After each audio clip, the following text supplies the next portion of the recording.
তো আগের ব্লগের শেষে বলেছিলাম একটা ঘটনা ঘটেছিল। আসলে যখন আমরা নেপালি ড্রেসগুলো পরছিলাম তখন দোকানদারকে আগের থেকেই জিজ্ঞেস করেছিলাম যে ড্রেস পরে ব্রিজ পেরিয়ে পাইন ফরেস্টের দিকে যাওয়া যাবে কিনা। তখন তারা বলেছিল হ্যাঁ যেতে পারো। তাই আমরা একটু পাইন ফরেস্টের দিকে গিয়ে ফটো আর ভিডিও শুট করে নিলাম, কিন্তু যখন আমরা ফিরে এসে ড্রেসগুলো রিটার্ন করতে যাচ্ছিলাম তখন তারা বললো ওইদিকে নাকি যাওয়া যাবে না, আর এই জন্য আমাদের এক্সট্রা টাকা দিতে হয়েছিল। তখন আমরা একটু অবাকে হয়ে গিয়েছিলাম, কারণ শুরুতেই যদি বলতো যাওয়া যাবে না তাহলে আর আমরা যেতামই না। যাই হোক, পরে আমরা আর কিছু না বলে বিষয়টা সেখানেই শেষ করলাম। তো নেপালি ড্রেসের ওই ঘটনাটার পর আমরা ভাবলাম আগে দুপুরে লাঞ্চটা সেরে নেওয়া যাক। লাঞ্চ শেষ করে যখন হোটেল থেকে একটু এগোলাম তখন রাস্তার ধারে এই সুন্দর পাহাড়ি ফুলগুলো দেখতে পেলাম।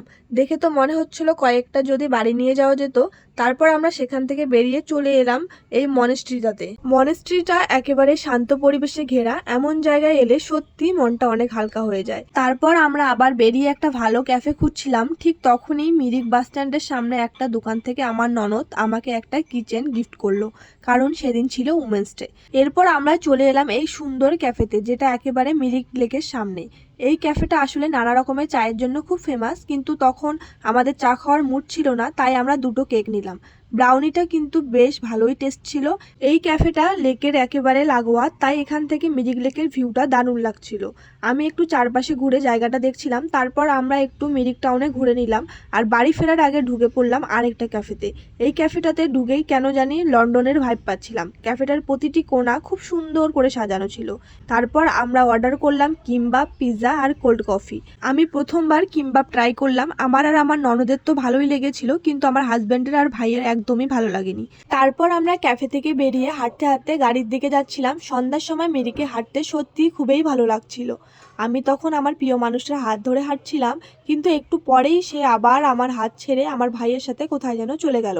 তারপর আমি আমার ননদের হাত ধরে এগোতে লাগলাম গাড়ির দিকে। সবাই মিলে গাড়িতে উঠে আমরা মিরিক থেকে নামা শুরু করলাম। নামার সময় পাহাড়ের দূরের ছোট ছোট বাড়িগুলো দেখতে সত্যি খুব ভালো লাগছিল। এরপর আমরা পৌঁছে গেলাম শিলিগুড়ি সিটি সেন্টারে। এখানে আমরা একটু ব্রেক নিলাম। আমার হাজবেন্ড বলল তোমরা যেখানে ইচ্ছা ঘুরে বেড়াও। তারপর আমি আর আমার ননদ একেবারে পাগলের মতো ঘুরে বেড়াতে লাগলাম। পরে আবার সবাই একসাথে হলাম টার্কিশ আইসক্রিম খাওয়ার জন্য। এই দাদা আইসক্রিম দেওয়ার সময় যে শো দেখাচ্ছিল তাতে ওর অনেক আইসক্রিমই নষ্ট হয়ে যাচ্ছিল।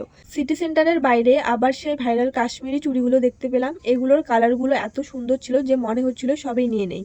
তারপর আমরা একটু ছোটখাটো শপিং করে নিলাম আর একটু এদিক ওদিক হাঁটাহাঁটি করে অবশেষে বাড়ির দিকে রওনা দিলাম। তো এইভাবেই শেষ হলো আমাদের আজকের মিরিক ট্রিপ। তো আপনাদের কেমন লাগলো অবশ্যই কমেন্ট করে জানাবেন। আজকের জন্য এতটুকুই, টাটা বাই।